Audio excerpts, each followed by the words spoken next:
অবস্থার মধ্যে দাঁড়িয়ে আমাদেরকে বাস্তবের মুখোমুখি হতে হবে, কারণ মানুষের প্রয়োজন আছে। এক সময় 7.5 কোটি লোক ছিল, এখন 180 মিলিয়ন লোক। এই বছর আমাদের যোগ্য অর্থমন্ত্রী জনাব আমির খসরু মাহমুদ চৌধুরী উনি 9,38,000 কোটি টাকার বাজেট দিয়েছেন। কোন সময়ে? যখন স্বৈরাচার এই দেশ থেকে বিলিয়ন বিলিয়ন ডলার দেশের থেকে পাচার করেছে এবং বাংলাদেশের এমন কোনো গণতান্ত্রিক প্রতিষ্ঠান নাই, এমন কোনো প্রতিষ্ঠান নাই, প্রত্যেকটি প্রতিষ্ঠানকে ধ্বংস করে দিয়েছে। ব্যাংকিং খাতকে একদম ফোকলা করে দিয়ে বাংলাদেশ ব্যাংকে লুট করে নিয়ে গেছে। সেই অবস্থায় সেই অর্থনীতি, ভঙ্গুর অর্থনীতির উপর দাঁড়িয়ে আমির খসরু মাহমুদ চৌধুরী আমাদের নেতা অর্থাৎ সংসদ নেতা জনাব তারেক রহমানের সুনির্দিষ্ট দিক নির্দেশনায় 9,38,000 কোটি টাকার বাজেট ঘোষণা করেছে। অর্থাৎ বিএনপি চ্যালেঞ্জ নিতে জানে, চ্যালেঞ্জ গ্রহণ করতে জানে, চ্যালেঞ্জ বাস্তবায়ন করতে জানে। কাজেই বিএনপির হারানোর বা ভয়ের কিছু নাই। বিএনপি হচ্ছে এমন একটি রাজনৈতিক দল, যেই রাজনৈতিক দল সত্যিকার অর্থে এদেশের মানুষের পাশে থেকে যুদ্ধ করেছে, লড়াই করেছে, স্বাধীনতা এনে দিয়েছে এবং বাসন্তী তাড়িয়ে এদেশ থেকে আপনার চাল রফতানি করেছে। আজকে আমরা মোটা কাপড় পরি, সেইটি শহীদ রাষ্ট্রপতি জিয়াউর রহমানের যে আরএমজি সেক্টরের এই যে রফতানি, আজকে আমাদের যে অর্থনৈতিক অবস্থা প্রত্যেকটার পিছনে যেটি জড়িত সেটি হচ্ছে বাংলাদেশ জাতীয়তাবাদী দল। আর বিএনপি তো কাজ করবেই।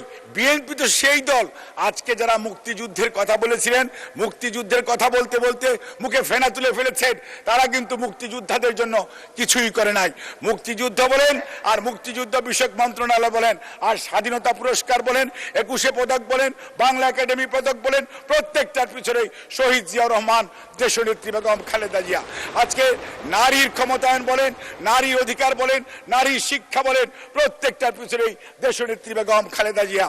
অর্থাৎ আমরা যেটি বলতে চাই, বাংলাদেশের যত ভালো কিছু আছে প্রত্যেকটার সাথে জড়িত যেই নাম সেটি হচ্ছে বেগম খালেদা জিয়া, শহীদ জিয়াউর রহমান এবং বাংলাদেশ জাতীয়তাবাদী দল।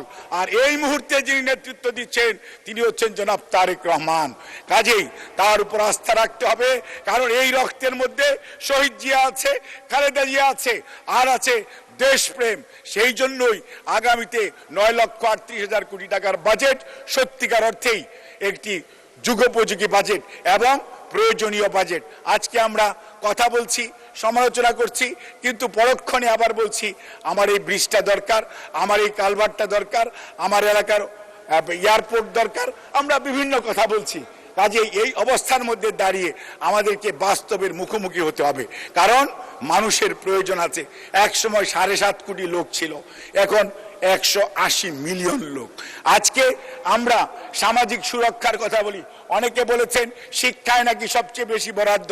আমি আপনাদেরকে স্পষ্ট করে বলতে চাই, যেহেতু আমি সমাজ কল্যাণ, নারী, শিশু এইগুলো দেখি, সেই জন্য আপনাদের সামাজিক সুরক্ষা খাতে 1,44,000 কোটি টাকা বাজেট এই সরকারের।